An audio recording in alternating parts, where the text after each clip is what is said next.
Hello, and glad to see you here. Today, we're going to talk about how to maintain productivity in your business during the holiday season without neglecting or causing hurt feelings or issues with your family. And I just wanted to talk about this because there's so many things going on in our businesses. There's so many things going on in our families. It's communication. It's talking about what you're gonna do. And I have 3 tips for you. And just from the things that I've dealt with, the things that I've read about, the things that I've talked to others about, friends and family, and just, people in general that I talk to. And the holiday season, especially in our businesses, as us being entrepreneurs and network marketers, it just kind of it can get a little sticky, if we don't, maybe if we're not aware. Like for me, I know when I can remember when I was a registered nurse and um my mom had passed away. And it was just before or shortly after Christmas. No, it was before Christmas. And it was so hard and on all of us, and I have a lot of brothers and sisters, and each of us had to deal with that grief in our own way, but we just started like pulling apart. We weren't doing the things that we used to do because we would go to mom's house or pick mom up and we'd go to somebody else's house for the holidays. So it just kind of depended, but it was always in the works. It was always one of those things that that you would plan. And that way I could request off because I wasn't my own, I didn't have my own business. I wasn't my own boss, so I had to make sure that I put my request in, by a certain time, or I wouldn't get off what I needed. And so it was it was difficult when she passed and there was hardly any communication as far as like getting together and for the holidays. And I can remember um it was very frustrating for me, and it was very upsetting for me because I think, I want to say some of my siblings had jobs where they were off for the holidays. That was just an automatic given.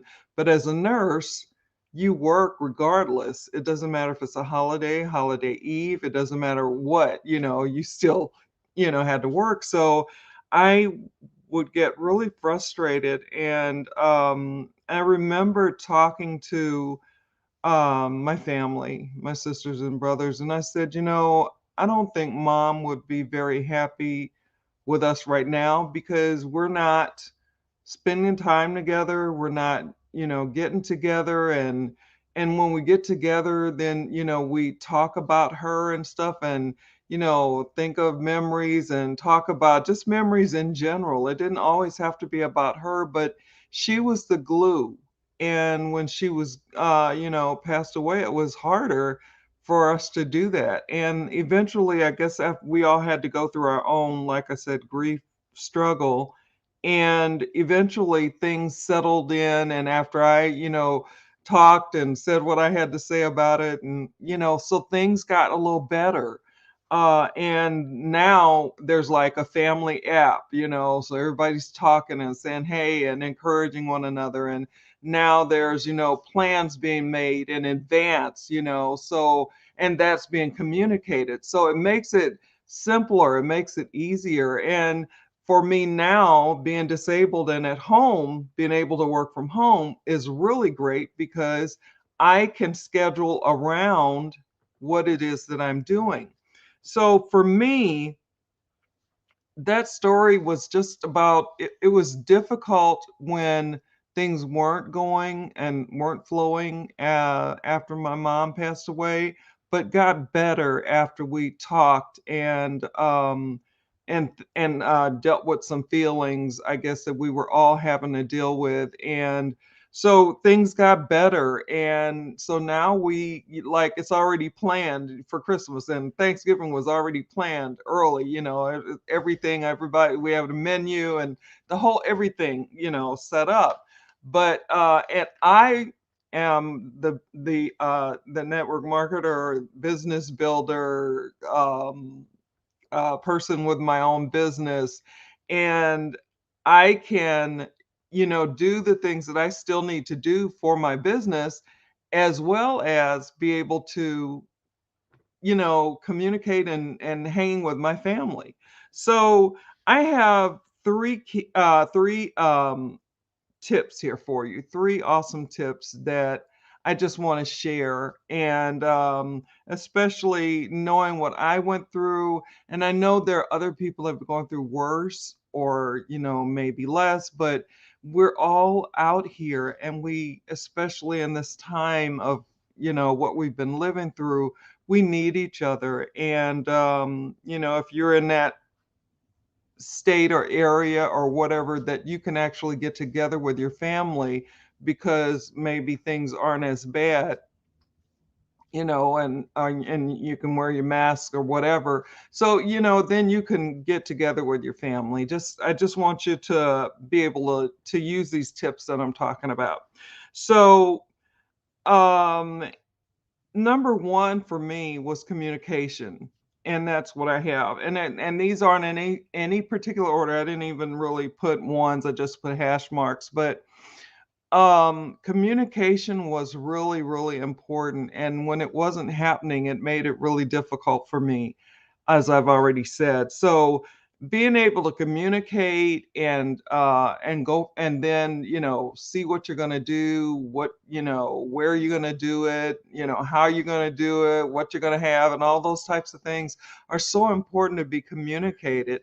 And then the planning of it, when and where, because some people celebrate on the eves of a holiday and some people celebrate on the holiday.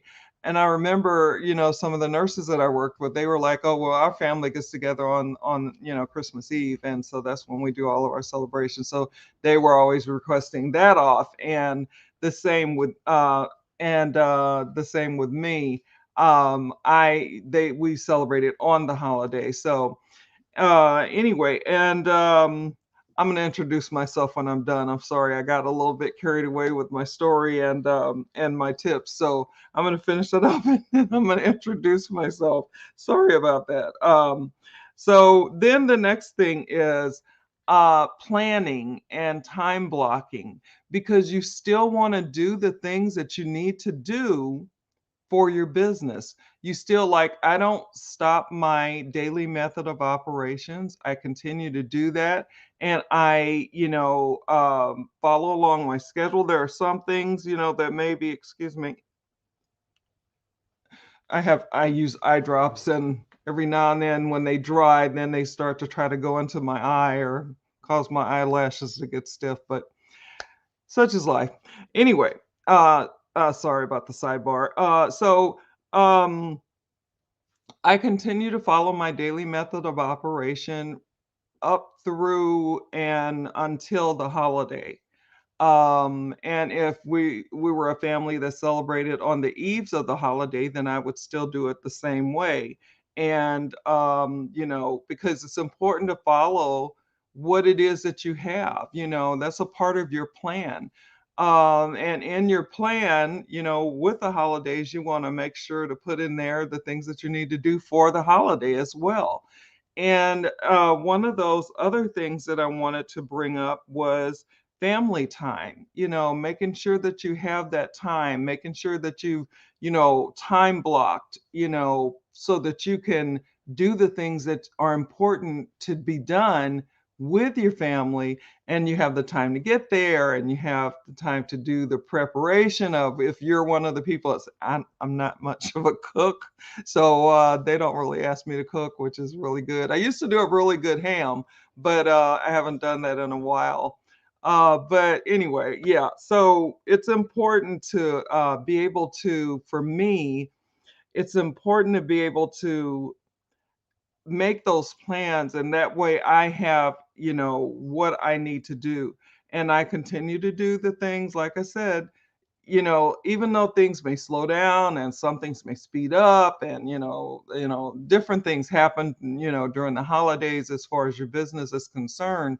But as long as you keep it moving and you don't just, you know, as long as let me take it off of you and put it on me. As long as I don't take off and the whole holiday season, because some people would rather take off from November through, till January.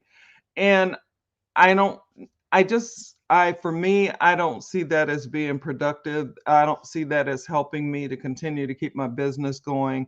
There are people out there that are used to seeing me come on and do my lives. There are people out there used to seeing me do my stories. There are people out there that are used to seeing me do the things that I do. And I don't want to let them down, and I don't want to just kind of drop out of sight and then all of a sudden, "Oh, okay, it's January, I'm back." So I would rather continue my daily method of operation. And then on the holiday, I usually like to, and I'm not an early riser, but when I wake up, I like to make sure that I get on Facebook, which is the platform that I'm on mostly, and say, something to my Facebook family and friends. I like to be able to do that. And I like to be able to do that, sometimes either the night before or that morning. And just give those heartfelt wishes that I have for the people out there that I, communicate with, and they communicate with me, and we talk, and we have little, a post back and forth and that kind of thing. So the main things I think you guys have gotten already, so I'm not going to go over them again. But let me introduce myself. And again, I say, sorry about that. My name is Cherie Woodard, and I help and network marketers and entrepreneurs to be able to come online and use social media to get prospects, leads, and sales in their business. And I do that in a variety of ways. I help people to learn how to attract those people that they want to help. I help people learn to find where to find those people that they want to talk to. I help with video, as far as live video is concerned, because it's very, very important to know how to do that. And so I like to talk about live video and how to do them. And that is actually what I'm doing now. And just those things are important. And, and I use updated, modern, and trending strategies and tips. All of a sudden, that almost didn't get. Sorry. Well, every now and then, words get stuck in my mouth, but it's okay. So I hope that this information was helpful for you. And I would have asked if I had not gotten into my story right away to for you guys to drop in as you were dropping in to let me know where you're coming in from. You can still do that. And whether you're here with me live or whether you're catching us on the replay, it's always interesting to know where people are coming in from. And this is global, so it's always nice. I mean, it's just amazing when I see somebody from Japan, or, there are just so many different places, France, Australia, just people coming in from different areas of the world, different places. It's nice to be able to see that, and just brings us that much closer together. So I'm also going to put on the video when it's downloaded. It's called the top 2 anti-salesy posts that attract people to you instead of chasing them away. So I'm going to put that on here on the video. When it's downloaded, it will be in the comment section. And it's just two things, two posts that are actually getting a lot of people, taking a look at it and being attracted to what it is that you're talking about, because people like to buy, but people don't like to be sold to. So basically, that's the principle. But yeah, these top two posts are awesome, and they're getting a lot of people, you know, checking into them, and then moving ahead, and that's awesome. So I'm going to put that on the video again, as I said, in the comment section when this is downloaded. And then tomorrow is Thursday, and I'll be coming on again with a different topic. And basically, that is it. I hope, like I said, that this was valuable for you. I hope you know that if you have any questions, comments, or anything, you can always direct message me, or you can put it in the comment section, and I will answer you back, because a lot of times people are busy. So, they will come back later and say something, because maybe they can listen, but they're feeding their kid, or they're doing something that they need to do, or whatever. So basically, I'm going to go ahead and get off here. Take care. Talk soon. And bye now.